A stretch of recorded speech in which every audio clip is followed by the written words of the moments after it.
Hey, Astro friend. Quick update before we jump into today's episode. I've started something new over at Astrology with Elisa.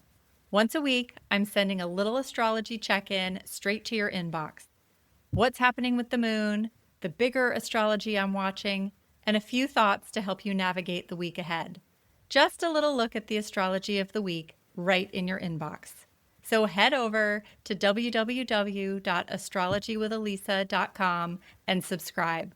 And now let's get into today's episode. Astrology isn't just about signs and symbols. It's a tool for navigating real life. Hello, and welcome to Astrology with Elisa. I'm your host, Elisa Dixon, and I'm so glad you're here. Let's dive in. Today, I'm sharing a conversation with Madeline DeCotes. I met Madeline a few months ago, and we became fast friends. We have a lot of similar chart placements, and while we did our best to stay on topic, the topic being the Lord of the Ascendant from a Hellenistic perspective, we definitely wandered off course a few times, which is probably the perfect illustration of our shared Mercury in Pisces. So bear with us through some of those little sidebars because honestly, all of it is astrology gold. Here is my conversation with Madeline. Hi, everyone. This is Elisa Dixon, and this is the Astrology with Elisa podcast. I have an amazing guest with me today, and we have tried to do an introduction like 5 or 6 times, and we keep flubbing it, and we decided that we're going to introduce each other. So this is Madeline DeCotes. She is the co-founder of Honeycomb Collective, and I met her in Norwalk just a few weeks ago, and we became super fast friends. We have a lot of similar chart placements, and I'm just super excited to talk with her today. And we've already been talking for a really long time. We just can't get it together to be professional and start doing what we're here to do, which is really funny because we've got a lot of take charge energy, but we just can't seem to do it with each other. So anyway, it's just really fun. So go ahead, Madeline, your turn to speak and introduce me if you want, or however you want to do it.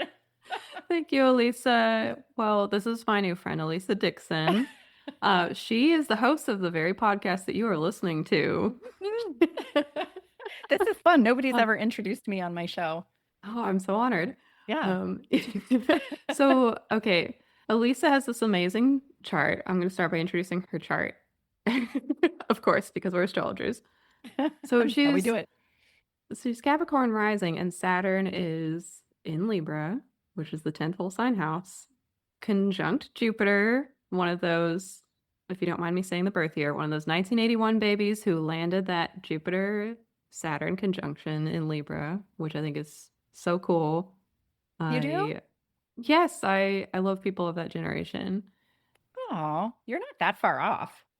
No, but I mean, it's a world apart astrologically. True. Because Okay, my natal Saturn is in Capricorn, but that Jupiter-Saturn, I feel like, because Saturn on its own in Libra is very much like, yes, I know the rules. Yes, like yes, it's it exalted. Yes.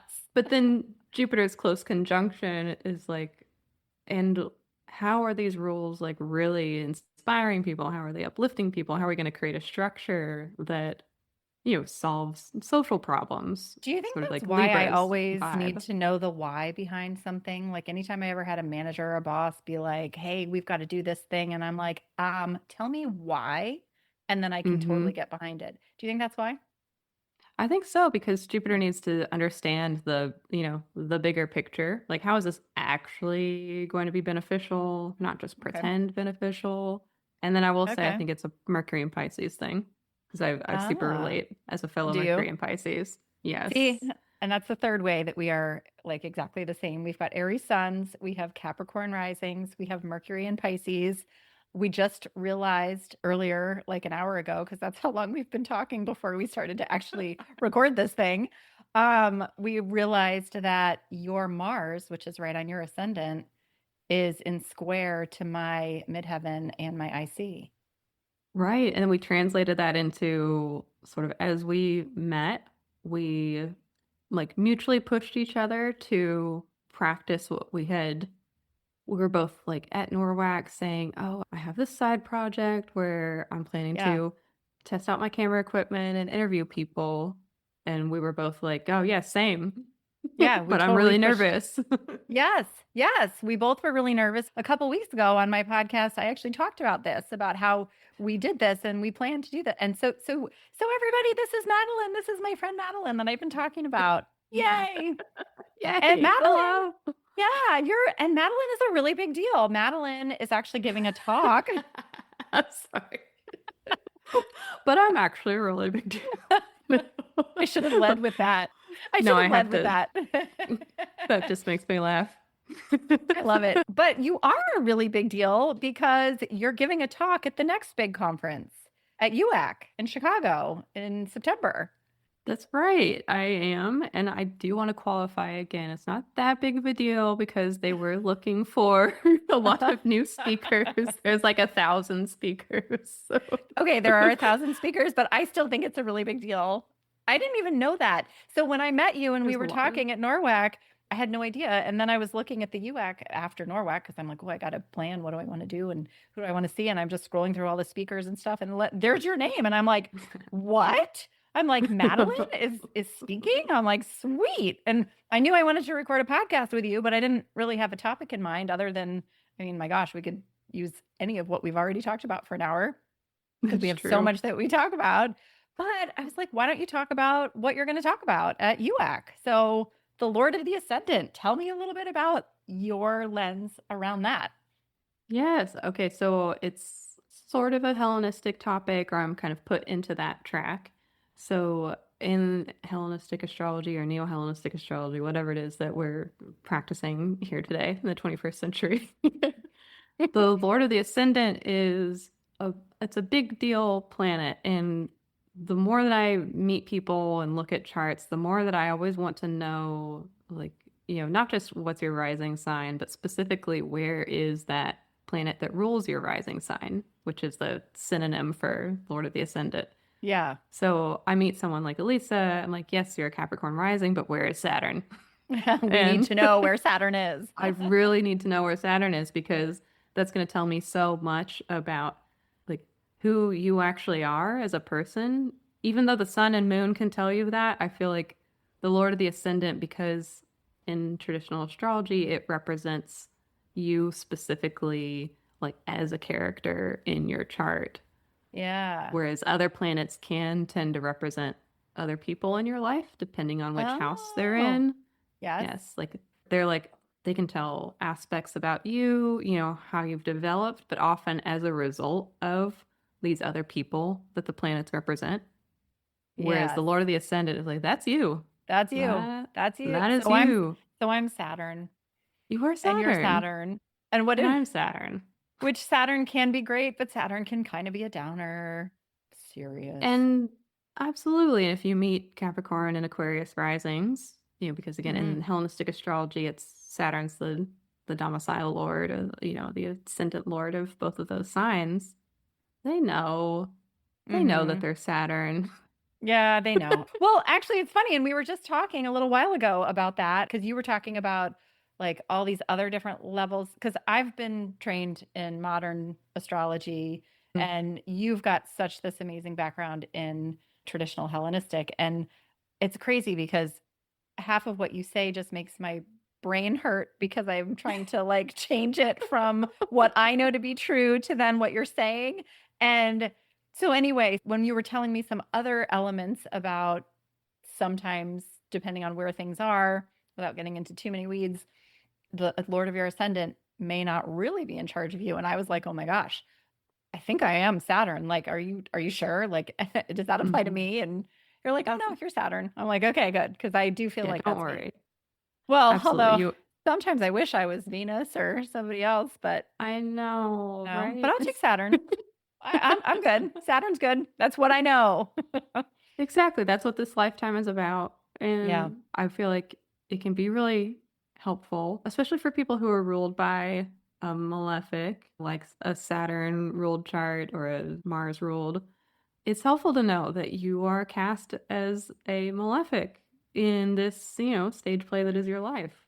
Because it doesn't mean that you're a bad guy, but you might actually deal with that experience of of like trying not to be a bad guy, Yeah. of being aware of how other people might perceive you as a like a friction kind of force, or a, like in the case of a, say, a Mars ruled ascendant. Like I actually experience myself as somebody who is creating friction or creating reactions from others. And a Yeah. Saturn ruled ascendant might be like, yeah, I experience like I'm more restraining, or I'm more limiting, or I care more about rules and process than the people Mm, around me do.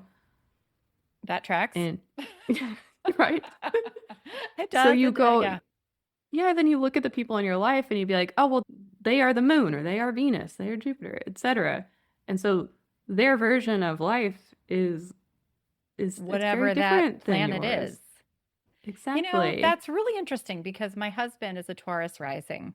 So Mm-hmm. Venus. So he is Venus, which is His interesting Venus. because lots of times when I think about who I am in my chart versus who my father is or my mother is or my sister, right? Like I don't have a sister. I have a sister-in-law. I have two sister-in-laws. But it's funny, like as I'm just talking generally, that's that Saturn. I get literal. Or the Capricorn. The Capricorn is what we were talking about. My Capricorn moon makes me so literal. Anyway, Absolutely. I digress. But it's funny because when I always think about like wherever the moon is, that's the mother, or wherever Mm-hmm. Venus is, that's a female person in your life, whether it's a sister or, whatever. And then the sun and Saturn are often the father or the husband. But it's funny because based on the way you just described this, that you are the Lord of the Ascendant, that would mean that I am Saturn, which is traditionally more of a masculine. And we just figured out my husband is Venus, which is more of a feminine, but Mm-hmm. he's a Mm-hmm. pretty manly man, right? Like it's just funny. Mm-hmm. Like it's just this is again, you're stretching my brain, Madeline. It's like every single I'm like, it's crazy. It hurts so good. It does though. Oh, it's crazy. See, it Oh, doesn't matter how long you've studied astrology or how much you think you know, there is so much more that is out there. It's crazy. it's so true. Yeah, and I mean, when you go to a conference like NORWAC or Yeah. UAC or so on, and you are sitting in a lecture, eagerly open to something that you aren't familiar with yet. Yeah. That happens. That happens to me. I'm still trying to process everything I learned about, the guardian daimons. Right. And Everything. yes. Yeah, It's based on crazy. Ryan Butler's lecture at NORWAC this year. I'm just Yeah. like, which is You're the like, thing oh I my was God. hinting at, where there are other, say, masters of the nativity or other planets in Yes. traditional astrology that are very important, as like that talk in particular was about essentially which planet is your guardian angel, Yeah. your guardian Oh, daimon, as they, I like yes, that. which especially in medieval or Yeah. Renaissance astrology he was Well, they going with. all Yeah. needed guardian angels even worse than we did. I mean, my God, they died at like 20, right? No wonder they were Yes, talking about all that. absolutely. I Okay, did a so quick going, check, by the way, and yours was Mars. mine is. Oh, my Hmm. daimon, my guardian angel Yes, is Mars, yes. the other malefic, and my final dispositor. Okay, so Hmm. Hmm. this is interesting. This is a malefic lifetime for me. Whoa. Yes. Okay, so that's interesting. I kind of already knew Saturn Hmm. is my chart Hmm. ruler. So you're talking Lord of the Ascendant. To me, I've always Yes. said chart ruler, Hmm. and then Mars is my final dispositor, but now it's also my daimon, You're yeah, you're guardian daimon my according guard. to the Almutin calculation. If Okay, this anybody is too wants to much. Google These are that. I this is know like a we're yeah. outside the scope. Yep. Way sorry. That's okay. Mercury and That's Pisces okay. time. I know that's what so this is an example of what happens with Mercury and Pisces. You just Hmm. okay. Everything's connected to So everything. You could talk about anything while you're talking about one thing. anything. So let's go back to the whole. I started this tangent when I was talking about the male female thing in the chart about Saturn being male, and that's me in my chart, Hmm. and then Venus. So go back to what you were saying about that, about how, like, with Venus, do you still call it Venus as the Lord or is Venus the lady? I think technically, if you're trying to be semantically correct, you would say the lady, The but lady, I'm a but bit in lazy, so I will tend to just say Lord. is that what Hellenistic astrologers say? Do they say Lord or lady when they talk about I Venus? think they Oh, tend to Lord. say Lord, but some people do. I think it's one Do of they? those things, we're in the modern era Yeah. where, as of 2026. There's more nuance to gender and Yes. to the gender-based assignments of the planets, like the type Yes. of astrology, where astrology comes from. It's a very patriarchal heritage, so there are only two, Yeah. constant Feminine. female planets. Yeah, Yeah. and then Venus and the Mercury moon, is sort of right? like a switch hitter. Yeah. Yeah, Venus and the moon. Yeah. But the way I frame it is that because there's like masculine and feminine signs as Yes. well. Yes. So, Yes. yeah. So like Fire and air air and being the masculine and earth and Mhm, water being the feminine. Yep. exactly. So I feel like when a planet is in a masculine sign, it's a masculine planet. When a planet is in a Mm. feminine sign, it's become Mm. a feminine planet, even though its nature is to be one or the other. But there's this Mm. additional layer that you can go on where every planet has sort of a mutable gender Mm. or is in a place where it, for all intents and purposes, it needs to be like your Venus and Aries Mm. it's a more masculine Yeah, a more expression of masculine Venus. expression of Venus. Yes, that makes Yes. sense. And even So, Venus in Libra is a more masculine expression of oh, Venus. because Libra is an air sign. That's Exactly. interesting. So I never thought Yes. about that. Venus in Taurus, that is the feminine, that's like the real sensory, sensual Venus. Whereas Mm-hmm. the Libra Venus is more about relationships and conversation and harmony and balance, even of like Mm-hmm. the aesthetics of a room, right? That is Exactly. more, that's less feminine in Because theory. it's more, it's like just the general principles that air and fire signs are more expressive. They're trying to like outwardly affect Yeah. their environment, whereas Yeah. the water and earth signs are more receptive. They're responding to the environment. So you get that Yeah. kind of, again, like this sort of patriarchal idea that men are the ones who can affect the world around them, and women Yes. are the passive receivers of the world around them. Oh, that's interesting. Yeah. Yes. Wow. Which is okay. Interesting. Yeah. So of course, like that, in many cultural contexts today, that does still apply. And Yeah. then in Yeah. the cultural context in which we live in, it's less fixed, obviously, than it Yeah. has been at other times. But Yeah. if you're socialized female, there still has been there's Yep. the pressure to receive and respond to In the the way that world. is expected. Yeah. Exactly. And to kind of restrain yourself from, like I was describing earlier in our pre-chat about, In our we both have podcast. exactly our whole other episode that we just recorded. Yeah. How you and I have the sun in Aries, yes, which is a very Oh, yeah. masculine, very expressive sun, Yeah. but it's in the bounds or the terms of Venus in traditional astrology.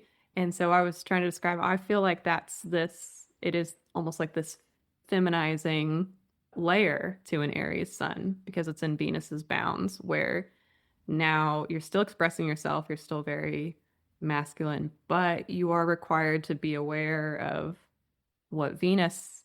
prefers, which is that people be in harmony, you know, everybody be like, we need to make sure everybody's having a good time here. We need to make sure this actually looks good and feels good and is not totally impulse driven. It's really So that's funny. another layer. So this is just Mhm. really funny, and this kind of shows the nuance of astrology in real life through our conversation. You and I both have the Aries sun, which means that we both have our sun in the bounds of Venus. But just then, so if you look at our Venus placements, Venus is in Taurus, which is the very nice, feminine, happy in Taurus Venus, right? And then mine Mhm. is in Aries, which is a masculine, Mars driven sign. And when you were just talking about that, you said prefers, and I interjected wants. And I just think it's really funny that That's too prefers good. prefers is That's very much a Venus in Taurus Mhm. in charge of our Aries sun versus wants is the Venus in Aries in charge of our sun. And isn't that That's funny? so funny. Like That's really funny. you're speaking, we speak our charts. We can't help it.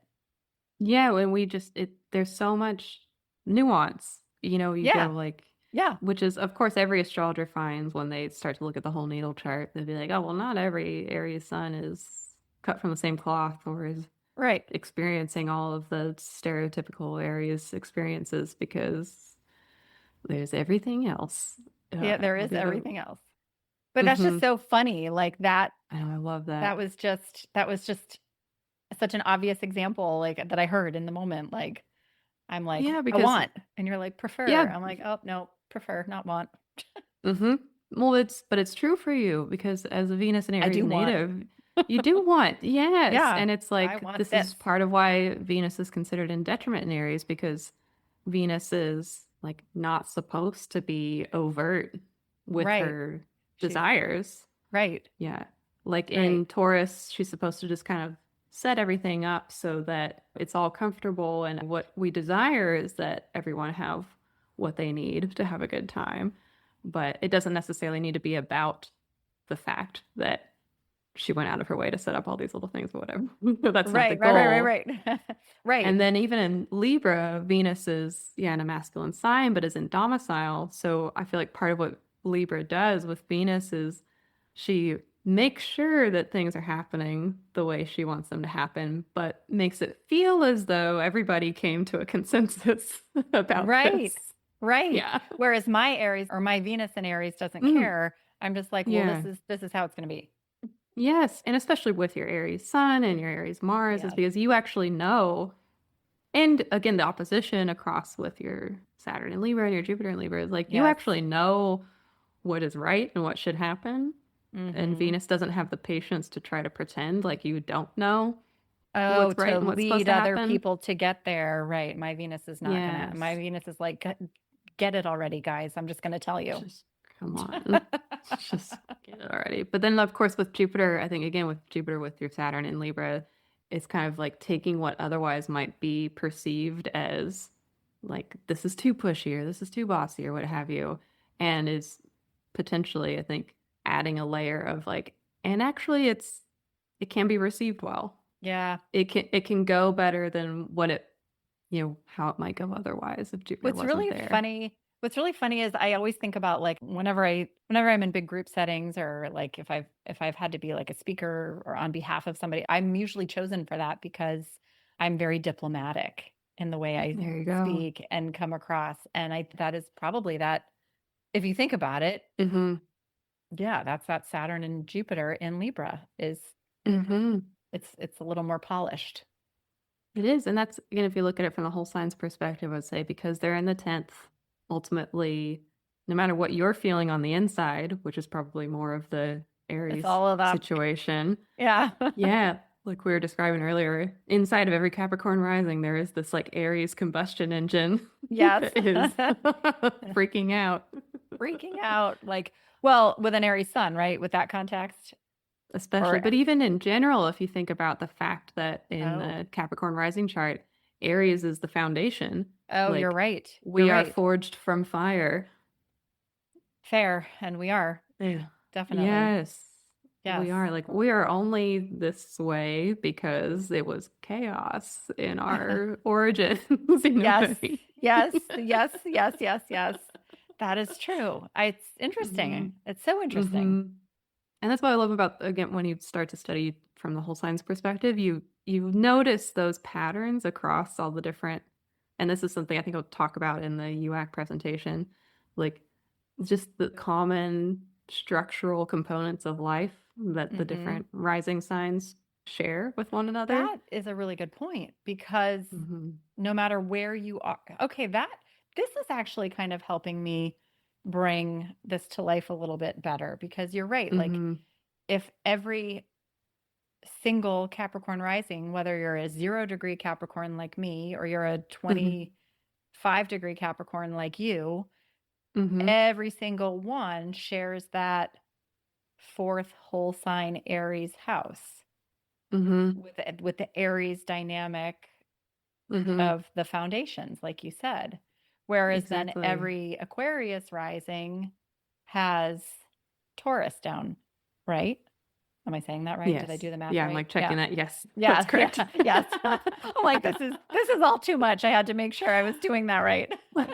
I know. I was like trying to run an Aquarius chart in my head. I'm like, yes, Yeah, yeah. yes. And then they have Scorpio on the as the Midheaven, 10th, the public facing the public sign. facing. Yeah, so And what a that's different reputation that is to have Scorpio as the the very 10th rather than Libra as the than 10th. Libra. That is a Hmm. very different thing. And so actually that's Hmm. really interesting because I never really thought about that polarity, like a Capricorn rising, and I'm literally Hmm. putting my hand over here, like where I Yes. look at the eastern horizon on the chart, right? I'm like a Capricorn rising here, and then the foundation in Aries, and that Aries, going by that logic of all Hmm. Capricorn risings, have the Aries foundation in the fourth house. That means all of those now are 10th house choosing how much of it is a choice, right? But it's like you Hmm. you you keep all that chaos contained, and what you put out into the world is the pleasant Venus. Right? It's Exactly. like you're going crazy inside because of everything, but then no, we're going to project the pleasant Hmm. Venus. Hmm. Yeah, Yeah, that's now you're really inside the interesting. mind of the Capricorn rising chart. Which I mean, I've been in my whole life, Yes, right? yes, But I yes, never true. but I but I never thought about it like that. That's wild. Yeah. And then like we Very were just saying for Aquarius rising, even though we consider it to be a fellow, Saturn Saturn, ruled right? ascendant, the fact that they have Scorpio as the 10th, which is much less, it's like I said, so different Much than less Libra. pleasant than Libra. Exactly. The reputation can be like, fuck you, this is what I'm passionate about Yes. because Scorpio. Yes. So even this, Intensity. yeah, so you think of Aquarius rising when we're thinking about it as like the kind of modern sense of like, oh, it's Uranus. It'd be like, well, it's still Saturn because they're still thinking about the long game. They are still often isolating themselves from others because they're True. so into their thing. Yeah. True. It's just Interesting. it's a very different Saturn than Capricorn because it's it's an air. It's an air sign. It's a fixed air rather than a cardinal Earth Saturn. Yeah. So it's very different than Capricorn, but it is still, it's like Capricorn's looking 30 years in the past, to try to make sense of the world, whereas Aquarius is Uh looking 30 years in the future to try to make sense of the world. that that's interesting. That okay. So Madeline, you are really putting things together for me here. I said you were a big deal for a reason. You just didn't know how big deal. I No, just so love this is astrology. this is crazy because I have a Capricorn rising, and my son has, like, my Mm, SON, my child, my son has yes. he has an Aquarius rising. And it's really funny because he usually it's when he's acting like extra rebellious. I'm like, that's that Uranus, in charge of your ascendant. But he is very Saturnian. He also has a Capricorn Hmm. stellium. Um, and so Mm-hmm. he's got a lot of, but like Saturn is a big deal for him. But it's funny because he, and granted, he's 13. So I mean, what does he It's have to fair. do but Yes. look forward rather than look behind? But like he is much more of a forward thinker Hmm. than the past. I mean, he definitely has more of like he's more nostalgic and appreciative of, like, he always wants to say goodbye to a teacher that he's going to miss Mm. and that sort of thing, whereas my daughter's like, bye, like she's got no Saturn. Nope, not, I mean, of course she has a Saturn, but it's not like Will's. But it's just Yeah. funny because so he does have that little element, but he's really more like future forward. He's a lot like my Hmm. husband who's got an Aquarius moon, like the Mm. forward Hmm. thinker. But I am very much, looking 30 years back. Like you said, it's just really Hmm. interesting. Yeah, I mean, it's a fun thing about, I guess, or a fun thing. Just but when Saturn's fun, said the other Capricorn rising on the podcast. structure is fun, Structure is logic is fun. fun. No, but the fun thing about the consecutive Saturn domiciles, which no other planet has to deal with, but it's like there's this way of, I Oh, think, you know, okay, and let's just put that into English for a second because hmm I translated that in my head for a minute and it took me that long. The consecutive Saturn domiciles means that Saturn rules two signs in a row.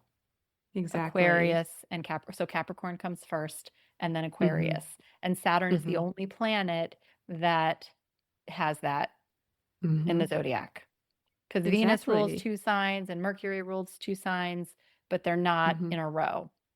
Mm-hmm. Okay, go Yeah. ahead. Continue Yeah. your thought. I was just like, I had to think about it for a minute, so I know my listeners would need I think that that's, explanation. See, you I are so appreciate smart. that. You don't even realize when you're being so smart. Yeah, no, it's good. This is yeah, absolutely. We need the additional teaching Well, and layers this will help there. you actually when Mm-hmm. you give your talk, because presumably Absolutely. everybody that comes to your talk will be astrologers, but they might not all know all the terminology yet.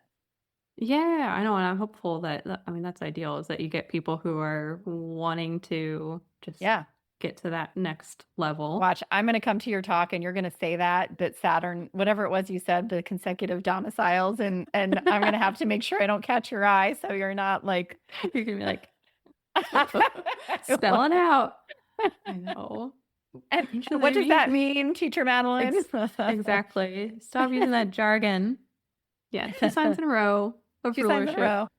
Okay, so anyway, which do you even the remember what you were going to say about it? I Because do okay, good. Go still, ahead, because continue. it's Get back on I track. think and I think the fun thing about that is that it's like, if you think of consecutive signs as like one being a reaction to the one that just came. Yes, like an adjustment to the previous. Exactly, because Yeah. you change the element, you change the modality, you change whether it's a feminine masculine or diurnal Right. nocturnal There's like sign. in theory, You there's like just nothing the same about them. Yeah, it's adjacent signs have like nothing in common. Right. And so Saturn is reacting to what it just did in Capricorn Oh, and that's going really in the interesting. yeah, and So being like, so based on the fact that I tried so hard to keep it together for the world and looked at all of the rules and traditions of the past, and it still didn't work out. Now I have become Aquarius and I don't care anymore. And that's it. I have a brilliant idea and I am going to stick with that idea until it, And no you one's going know, to change my mind. exactly. Wow, and there's that fixity. I've already come from when I was trying to make everybody else happy and Mm-hmm. follow the rules and go with the group and what was all the way it was supposed to be, the structure that was already in place. And Mm-hmm. it didn't work and I'm over it and I'm making my new thing. Yeah. And now they're like the brilliant genius who was maybe like The teased innovator. in high school because they were a nerd, but they were just ahead of their time. They were ahead of their time. Yeah, but Yes. that's crazy. So they bring that history of the Saturn correction from Capricorn to Aquarius. Mm-hmm. Which is, Wow. This is like deep thoughts. tell me about it. Mercury and Pisces. I know all the wonderings. Wow. Everything connects to everything. But I think it's why those of us who get really excited about Yeah. traditional astrology I Yeah. think it's for these reasons, because there's so many layers of logic that start to Yeah. fit the puzzle pieces together. So you no longer feel like you're just memorizing a bunch of random information about signs Yeah. and houses and planets. You see everything become this logical story, It becomes this, I it's feel. like this huge Lego that's like being put together into like a Yeah. workable way. And then you use what you've learned from modern psychological astrology to I think, to insert more like subjectivity and more autonomy than what would be available in, traditional times or ancient times, because Yeah. we obviously have so much more freedom of movement and access to medical care and things that Right. really affect, that change the game compared to Right. traditional interpretations. Yeah. Right. Yeah, exactly. Because, yeah, I mean, we live so much longer now because of all of the modern Hmm. medicines and everything. Yeah, there are so many fewer ways to die than there used to be. I guess that seems to be like a loaded statement, though. There's probably also many more ways to die, That's right? true. Yeah, texting and Yeah, driving was not a problem that was in definitely a not a natal problem chart. in the natal chart of like the thousands of years ago. Oh my You won't gosh, that. find that in Abu Bashar. Oh my gosh, that's so But true. yeah, Okay, so what else yeah, are you going to talk about in your talk? Is there anything yes. else? Yeah. What else? Because we derailed when you were We talking did about derail. every Capricorn that all we've done is derail this whole time. But you were talking. I know. Just pivot. Oh my God! From Friends, pivot, right? Mark. I haven't watched enough Friends to get that reference, Oh my but God. All I right, would I'll take cut it. that out. But that is, oh my God, No, Friends. pivot. That's like the very best, like, Friends episode that everybody, like, whoever watched Friends. I guess you did not really watch enough Friends, like you said, I but was a tiny bit too young. there was see, that's that generation you were talking about. Mm-hmm. See? Okay, so. Oh my gosh, yeah, so you're like Full the circle. Libra. That's They just kind Saturn, of funny because I'm like, Jupiter, oh, the maybe. Saturn Libra and Pluto Libra generation is the Friends Right. generation, which is so funny Apparently. for Libra. That is funny for Libra. Yeah, That's cute. that is cute. Well, and it's true because I mean, people who know Friends really well, I mean, they will know what I meant. Like they were moving a couch and down this tiny little New York City stairwell, and it was like a whole bunch of them doing it at the same time. And Ross, who's like the most annoying character, he was getting all worked up and aggravated about it, and he's like pivot, but then it wasn't working, and he's like pivot, pivot, and it was like this whole thing, like anybody who's listening to this, if I keep this in here, anybody who's listening to this will know that reference if they have liked and watched Friends. But now we see. I've watched enough Friends to imagine Ross saying that. Yes, right. See, I can picture the situational humor. Yes. But now I'm like, well, I wonder what, like, they had birthdays, right? What were they, they probably did have. Actually, they did have birthdays, and I don't know what Ross is, but I will say that there was one time where I was doing a podcast. I think there was a Virgo moon, and I was like, I imagine Monica Geller having had a Virgo moon, and I don't think she really did. Actually, I don't remember if I looked her up or not, but anyway. So I derailed us when you were talking about how every Capricorn rising has the Aries foundation. And that was leading into something you were going to talk about at the talk. Well, that's part of it, because I plan to, part of the talk is it's like a mini workshop. Yeah. So, there'll be worksheets, and I think depending on the number of people there, imagine organizing people into groups, based on rising sign or based on shared ascendant lord. Yes. Ooh. So you can get the little map. I love it. Like there's this teaching concept I like to use where the rising sign is like, it's like your board game map. So what type of board game are you playing? And depending on the rising sign, it's a different map. Like we were just discussing with the Capricorn chart. The foundation, like you imagine where the little village back at home where you grew up. It's on fire. That's the Capricorn map, right? It's on fire. That you're trying to save. You're trying to be the warrior and fight for the homeland. Yeah. Exactly. But then you get, like, say, the Cancer rising chart, and Libra is the fourth. So sometimes for a Cancer rising, that can be, one version of that is like, oh, it was really stuffy. Like you were supposed to kind of do everything like prim and proper. Everything was supposed to be like perfect and keeping up the appearances. And then so they come out on the 10th, like ready to roll, and like I'm not taking this anymore. I'm taking no prisoners. We're going. And that's the Aries 10th. Interesting. Yeah. Ooh, like do another one. Do another one. So we did. Okay. Yeah. Just throw one. Well, we talked about, your husband's Taurus rising. Yeah. Let's do that one. So then you've got Leo as the fourth. Okay. So, like, what does that look like? Is that the parents were, there's some kind of really prominent or really visible aspect to the family with the sun ruling that? Or what was, the father is like, because the sun is associated with the father, and then you've got kind of that doubling down. It's like, what is it about the father that was huge for this person? So it was. So for him, his father, first of all, was a Leo. So that's interesting. Yeah, straightforward. Sometimes it's that literal, but also he worked for GE, and he was actually consulting with the government and spent a lot of time like overseas doing all kinds of, like, he was definitely a prominent like authority figure. And like, was his work kind of shaping, say, like, did they have to move, or like They where did. They they moved. lived Yeah, was they based moved. on? Yes, they had to Yeah. go all over the world. Yeah, Yeah. absolutely. Yeah. That's Interesting. interesting. But Indeed. so then the midheaven is Aquarius. Yes. And which again, So, I guess just to explain, the degree of the midheaven can appear, in a different house in yes. this structure. So you'll get both the 10th sign has this flavor of the midheaven or the reputation.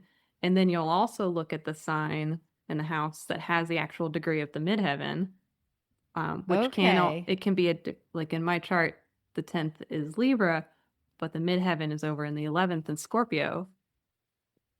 And Yes. so you end up getting like this fusion where it's Okay. both. It's like a blend. It's both. Okay, so Yeah. for me, because I have not looked at Kevin's chart to that. I have no idea because this Hmm. whole sign thing is still breaking my head a little bit. But for me, I have a 23-degree midheaven. Hmm. No, it's 24 degrees. Sorry, my Pluto. My Pluto in Libra is at 23. And then my Oh midheaven yeah, is right on the 24. midheaven. Yeah. Yeah. Yeah. Yeah. And so my midheaven, if we do whole signs, then then what would that be? My midheaven would shift. Would it be in So the it ninth? stays the same. It's like it's still Oh. Libra is the 10th and the Oh, so midheaven it's is the in same. Libra. So Okay. it just kind of focuses it into Okay. it's Libra.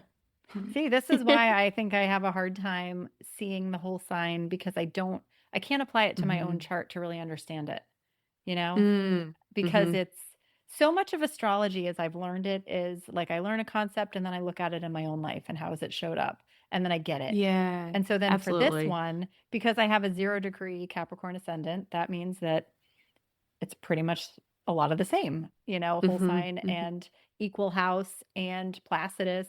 And so, and now even this here, I was all excited, like, oh, maybe this is something I can figure out, but it's not. It's all still Libra. But what we can do is, back earlier, I think this was in the pregame chat where Yeah. we were talking about how my ascendant is at 25 Capricorn. So all of the planets that I have in the whole sign first house would be in a quadrant, say at Placidus 12th house. Yes. And I was describing how conceptually speaking, in the whole signs framework, we would say all of those planets are still they're in the car. They are, like in my body, in my presentation of self. They are Yes. having a say in how my life direction goes, everything related to first house topics. But because the ascendant has already passed them, it's like they've already had their turn at the wheel. They've already had their Yes. turn being the driver. And so I happen to have Mars within still close degree range of the ascendant. But I was saying to you, it's like Mars is losing his grip on the wheel Yes. because it's already past him. Yes. Yes. Yes. And I'm like saying this out loud and being like, yeah, that's kind of how it feels. It's like kind of have control over my life, but it is it's like not You're as like much as I barely, not would. as much as the Yeah, Capricorn rising might like to have. Yeah. not nearly as much Not as nearly as much. Yeah. especially Saturn and Capricorn would like to have. I think Yes. Saturn is very bitter that he's so early in Capricorn and the ascendant is so Yeah. far away from him. He's like, Yes. why are you not more in control of your life? This is ridiculous. That actually makes a lot of sense. You're right. Hmm. Yeah, Mm. exactly. Because Mars is ahead of Saturn in your chart. Yeah, Hmm. that's really Yeah. funny. That's another interesting nuance with you and me because we have so much Hmm. in common. And whereas, like, you basically have a Mars Saturn conjunction, I mean, it's Hmm. by sign.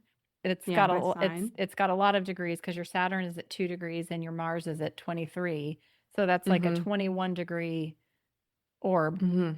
Orb? Yeah, so it would have Is that the happened word like, even? yeah, yeah. Distance.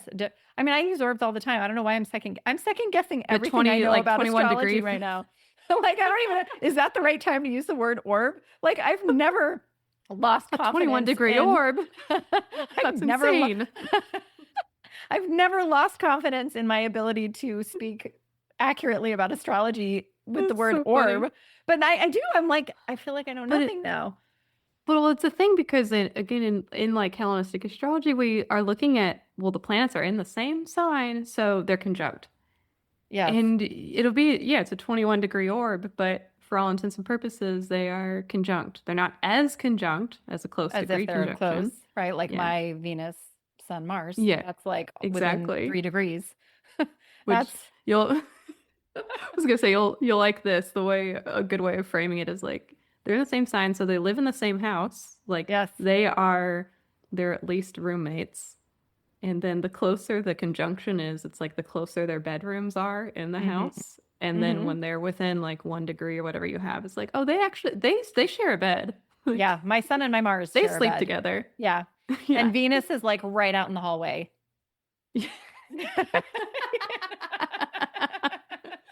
It's like an entire Friends episode in your chart. It basically is, I guess. Yeah, it basically is.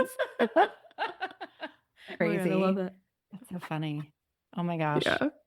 All right, Madeline, we could talk We for could hours and hours and hours. This has been so fun, and I can't wait to do this again and again and again, even though we probably have like 5 podcasts worth of material now just from tonight. But yeah, we'll keep you busy Yeah. in the editing studio. Just real quick, I want to tease that I'm putting out a podcast soon. It's a new podcast. Oh, yes, that's right. What's it called? Yeah. It's called Double Bodied. Double Bodied. So it's, and why? NY, Double Bodied NY. That should be the subtitle, actually. Actually, because there you go. That's kind of the vibe. My friend Lizzie here in Melbourne and I just recorded our first episode. We probably aren't going to release it for a little while, but the premise is that we are both mutable Mercuries at 17 degrees of our respective signs. So I'm 17 Pisces Mercury, she's 17 Gemini Mercury. And so we have a tight square where we can talk about anything and everything, in depth. Yeah. And all of the why-ness is kind of what we're trying to serve in our podcast. So our first episode we just record, the premise is just why astrology? Oh, I like. Why are we doing this? Why do we care? Why do we love it? Why do we hate it? Yeah. So I don't hate it. No, I love it. I hate that it has this negative reputational association. Astrology? Yeah. Yes. So I think, obviously I love it so much, but, I think about what the negative press is. Yeah. Yeah. You anticipate how people are going to put you down for what you are doing. Exactly. And I'm always trying to stay one step ahead of the... Yeah. Whereas Jupiter is glass half full, Saturn is glass half empty. Yeah. And it's like, well, you just got to accept that there are so many people who do not know really what astrology is. No, and there's a lot of have people... a negative reaction. And that's fine. They can't help it. It's their loss. said the Aries. I'm like, oh, I love Venus and Mars and the Sun and Aries. Their loss.